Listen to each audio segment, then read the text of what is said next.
Hi Robin, I'm so glad you asked. One of the first things I would do is talk with the teacher and validate his or her feelings to make sure that they were feeling supported. The next thing I would do is refer our teacher to our PBIS responder form. This is a schedule where they are able to see the on-call administrator or counselor for each time during the day.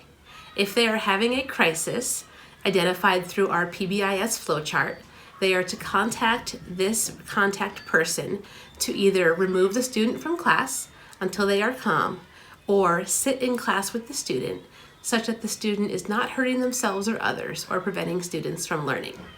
After that, I would schedule a roundtable with the team, so the RSP teacher, the psychologist, the classroom teacher, counselor, and administration, to look at what behaviors we're seeing in the student and put some immediate interventions in place.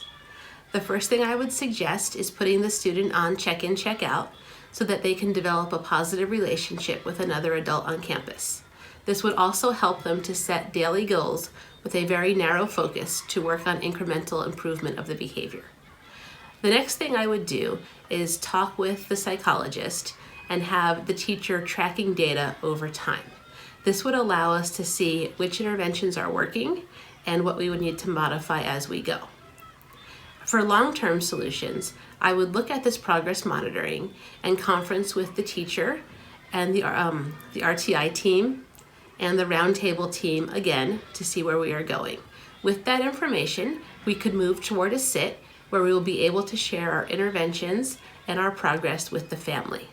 At that time, we may also consider offering some counseling to the family, either in the school setting or through a Care Solace referral, where any member of the family is able to access affordable counseling.